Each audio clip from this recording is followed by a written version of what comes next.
Thank you for tuning in to today's Back to the City. I'm excited to be joined by both members, David and Matt. Welcome. Thank you. FALCON. I'm all the more excited that you're going to be playing at this month's Back to the City showcase at Mortimer's on the final Thursday of the month, which is the 31st, with Timber Ghost, Half Wolf, and Savage Moods. Today we're going to be diving into your new cassette, which you'll have in cassette and CD form at that show. Yep. And will be released on vinyl in March. Probably about then, yeah. Yeah. It's called Occurrens. Occurrens, yeah. Is that a pre-existing word, or is that... It's a Latin word, yeah. Okay, so for me, it makes me think of like occurrences and currents. Is it supposed to have that suggestion of a double meaning? Well, it's supposed to kind of tie in with the artwork. Yeah, which we can see just here. And yeah, exactly, which is right here. So very science fiction. Yeah, that's a big interest of ours. So it means to meet. Oh. So we kind of we had the artwork figured out first, and then kind of brainstormed off that. What is the etymology of the word? Do we know what the exact Latin meaning of it is? It's just a meeting. It's just meeting. Okay. Yeah, we don't speak Latin. I don't actually speak Latin. No.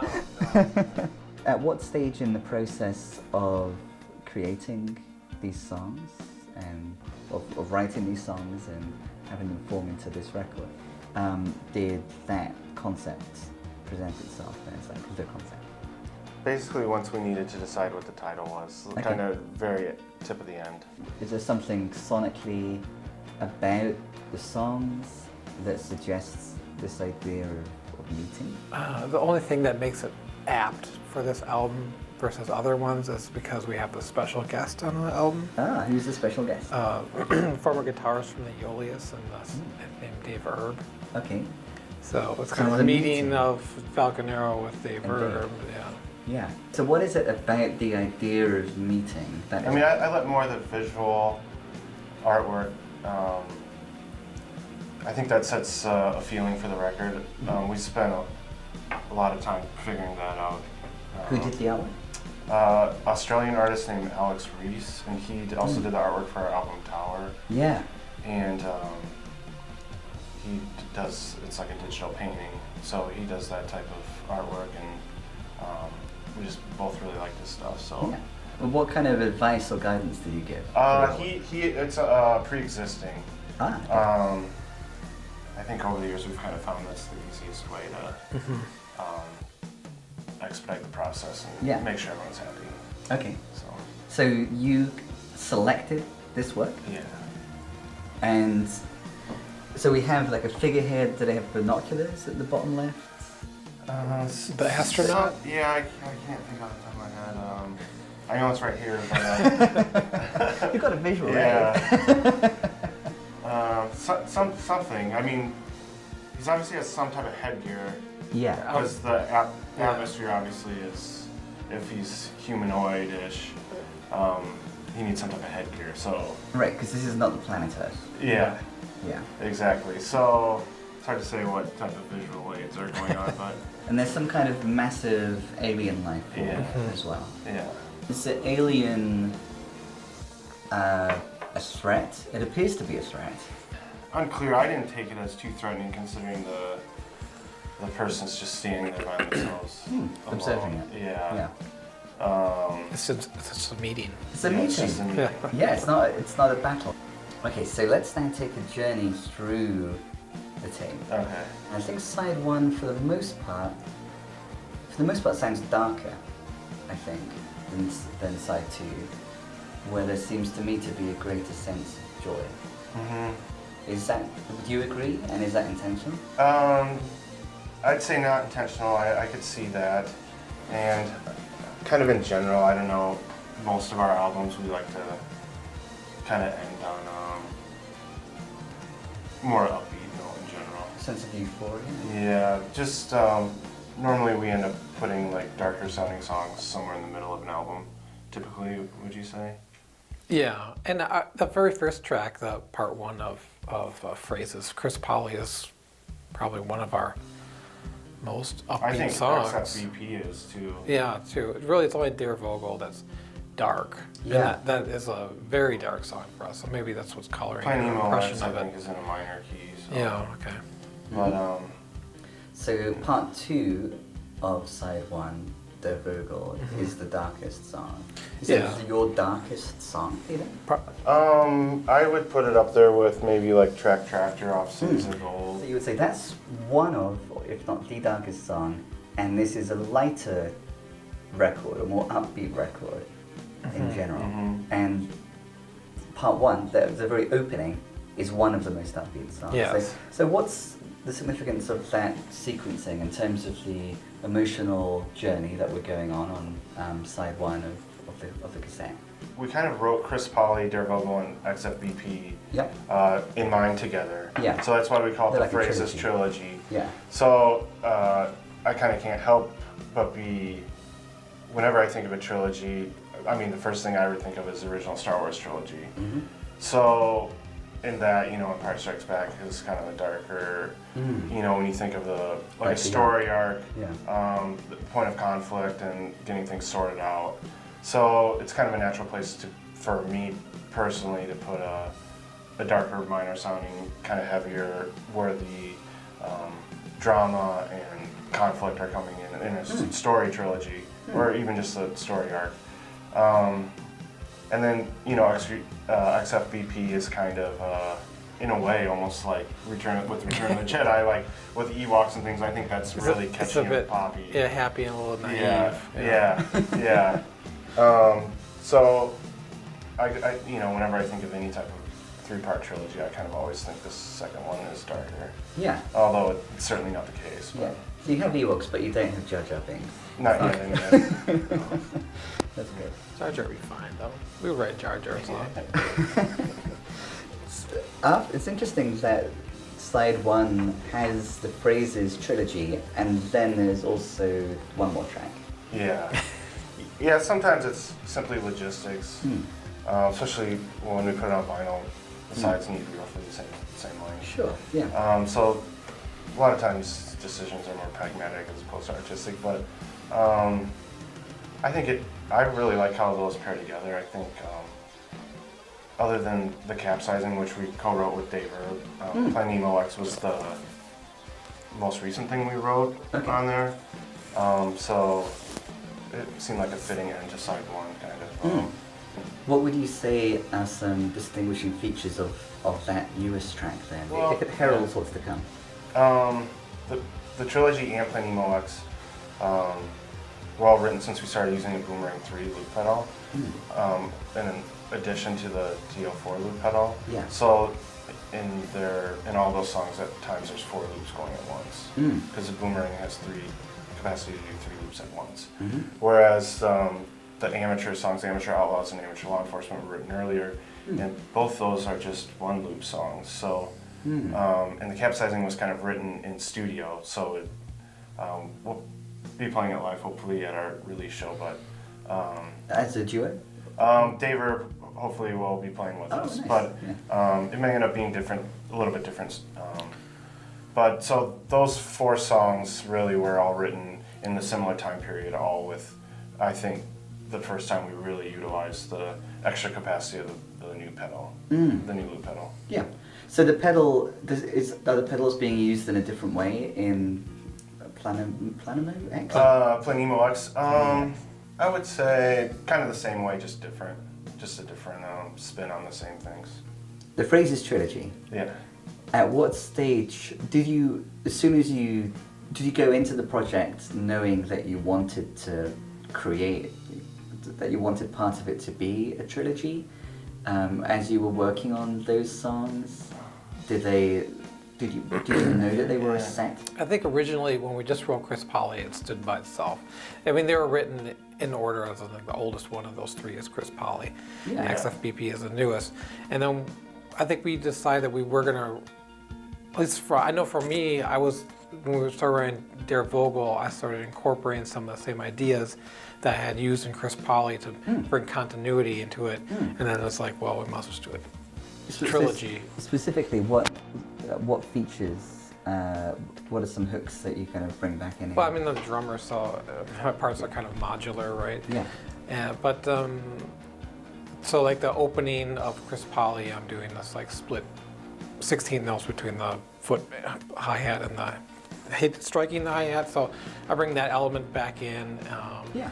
I also do like an open technique, so left hand like on the snare, auxiliary snare. I don't want to nerd out too much on drum stuff, but you know, there are certain elements that I'm bringing back through all three of those, and you know, almost verbatim. Like this is a part that is in Chris Polly, pops up verbatim in XFBP kind of stuff.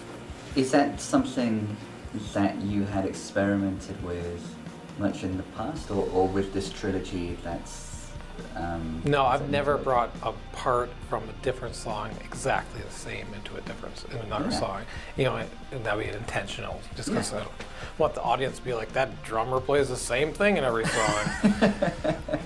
We, with the amateur songs, Amateur Outlaws and Amateur Law Enforcement, though, party. Those are older written songs, and Amateur Law Enforcement was written as a sequel to Amateur Outlaws. Okay. So it's a similar idea, but with that, I start Amateur Law Enforcement with the same riff that I end Outlaws with. Yeah. Why amateur in each case? The title for Amateur Outlaws is from this book, A Dynasty of Western Outlaws, which traces a history from like Jesse James up to like Pretty Boy Floyd, with these criminal gangs and outlaws from like bank robbing in the Missouri, Kansas, Arkansas area. And you know, Jesse James came up to here too in Northfield. But one of the chapters in there about one of the more unsuccessful bank robbing gangs was called Amateur Outlaws. Oh, sure. So I just kind of always liked how that sounded, and then we decided to make a sequel to that song for some reason. I don't remember why, but the title kind of was just like, oh, Amateur Law Enforcement. So which is something that is more common nowadays with like wannabe rent-a-cop people. Right. So nowadays you'd run into amateur law enforcement more than amateur outlaw, I think. Again, going back to the idea of meetings, here we have two groups which are kind of, and there's an antagonistic relationship between presumably the amateur outlaws and the amateur law enforcement. Yeah, I suppose so, yeah. The songs on side 2 are not a trilogy, but there is, I think, it does seem like there's a nice trajectory to it. Why do we end up with the capsizing, and what about the song The Capsizing suggests the title, The Capsizing? That was Dave Erb's invention. The capsizing, the title, what have you. When we approached him to work together, he had already had some material written. I think he had intended it for, you know, he thought when he wrote it, like, this would be good for Falcon Arrow. So the original motives and motifs that he brought to the song, it was his thing, and then we kind of just fleshed it out. So we let him title it. I don't know where he came up. I think he just thought the capsizing sounded cool, or he read it in a book. I think he heard it in a Western movie, which actually does just randomly fit. Side 2 is the Western. Yeah. Which is funny because Plan Nemo X kind of has a spaghetti Western feel in the beginning in a way. Yeah, I guess there are these connections we didn't think about. Yeah, side 1 is the sci-fi and side 2 is the Western. Yeah. Can we talk a bit more about the meeting between Falcon Arrow and Dave? He's someone we've always admired. Dave Erb is someone we've always admired, and we played with his band, the Yolius. Someone released a split 7-inch record with the Yolius in 2010. Yep. And actually that was our first recording of Amateur Outlaws, where we basically recorded live in a studio. Sure. And we decided to revisit it because our the way we record albums has changed so much over the years. And it's out of print. How is it changed? And it's out of print. We used to do a very just live version, and then sometimes do overdubs. But I was trying to think today. I don't think we did even any overdubs on Amateur Outlaws. We just did it all live. Could been. And then and that was 9 years ago. But starting with, and that's how we did the first 2 EPs in Accidental Hound. But starting with Antimatter, we started recording everything separate, so all the bass loops are individually recorded, which becomes much more time consuming, and there ends up being many bass tracks for each song. Dozens. Multiple dozens.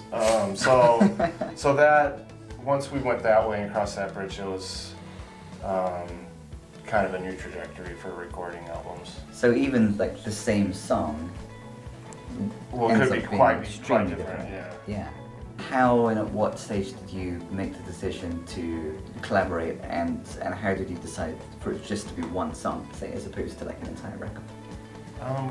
It was kind of late. We already had most of the songs recorded. Yeah. But in the last few albums, we've always tried to do an even longer form piece, and it's kind of a different writing process. And just as we thought it would be fun to work with him because he's immensely talented and really easy to work with. We've known him for years, so it's someone we felt comfortable with too. And I don't know, we both just were like, oh, it just seemed like a no-brainer, kind of. Yeah, we just said, well, we'll ask him, and then we asked him. He's like, yeah, actually, I got something written already. It's like, awesome. So he had something written already that he thought sounded kind of Falcon. I think that's what he said. I mean, this is main kind of over a year melody, ago now, but yeah. And kind of the more like chorusy part. We said, hey Dave, would you like to collaborate on anything? And he's like, sure. And we're like, do you have anything that you want us to collaborate with you on? Basically, so we left the heavy lifting to him, and we made him name it too. So once he shared what he had with you, that's the meeting. That's the original meeting. What occurred then, and how was that process different than you might have expected it to be, or different than your normal processes? I mean, because there was a third member in the band, it was kind of I did for some of the song. I'd like to step back and be like a regular drummer, play like a rock beat, which was strange for me, but it's not something I don't do. It's your version of a regular rock band. Yeah, that's true. But I mean, you asked what was strange, and that was strange, especially initially, just to get the song moving, not playing something really bizarre and Falcon Arrow-y. To make space then. Like to play an ordinary drum, just project going. That was, and then you had to play some like regular bass lines too. over a few sessions, we decided, kind of the middle, we'll just kind of make like the Falcon Arrow-y part, and we just kind of basically did a Falcon Arrow song, and then Dave did amazing guitar work on top of it. So how interesting then, at the beginning and the end of the song, it's almost as if Dave is like the Falcon Arrow entity, and the two of the meeting between that Falcon Arrow and this Falcon Arrow leads to the two of you kind of transforming into something that, taken in and of itself, would be more conventional. Yeah. But it's fine because you've got Dave's part there being Falcon Arrow. Yeah. So that's the beginning and the end, and then in the middle, things are more amorphous. Yeah. And then that's where the three of you become this new Falcon Arrow. Yeah. Yeah, that's a good way to put it. Yeah. So how would you describe this new Falcon Arrow? Like, yes, it makes me think of like the phoenix because it's a bird. Yeah. What are the features of that takes flight in the middle of this song? I find it some of the most interesting stuff on the album, personally. Yeah, it adds a new element to it and kind of a new energy. Yeah. Having Dave's input on it. Yeah. Suddenly it's this new entity. Yeah. In some ways, it's more what people expect to hear, because there is that guitar element. Normally, what people think is guitar is bass, but they'll give you that range that the guitar is. The bass is highly altered, so it sounds unusual. So you get actual guitar, people are like, oh, this sounds like post-rock. Right. Yeah, so, it's still very different. So I said nothing. Yeah. How would you describe what his guitar is doing there, and how did that come about? Like, what parameters did you set? We set no parameters. No problem. He can play whatever he wanted. Yeah. Yeah. And he kind of did the style that he did on a lot of like Yoli songs in particular. I'm thinking more like Offspring, some of those songs. Kind of like sort of like a solo, but not exactly. A little more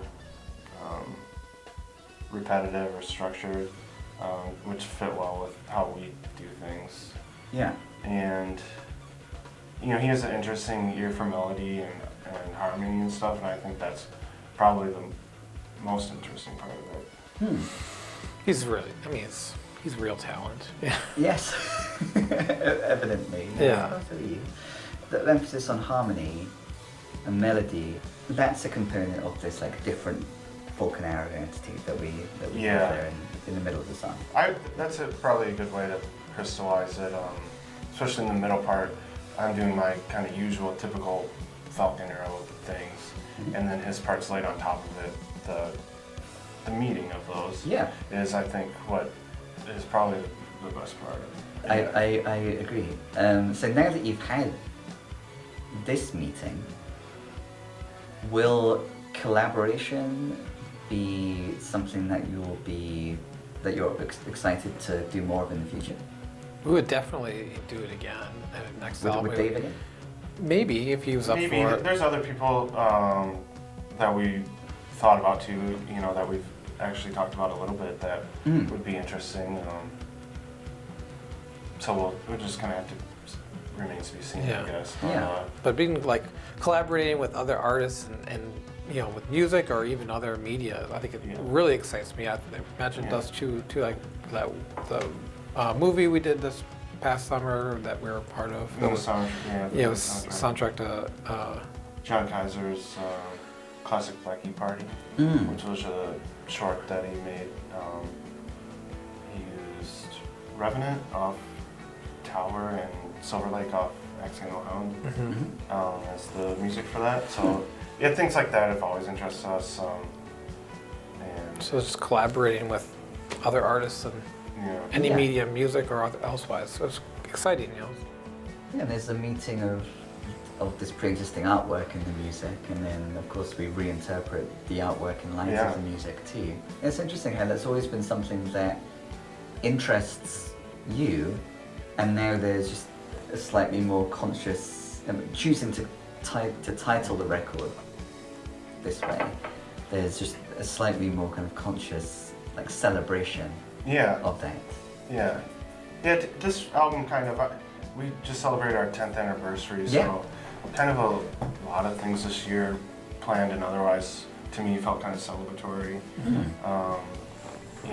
Working with Dave finally after, and Dave hasn't been playing in a band or anything, which is kind of a shame. We always thought because we loved everything he's ever done. So it was nice to give him something to work on with us, especially. But since we have been doing it 10 years, it was just kind of nice to.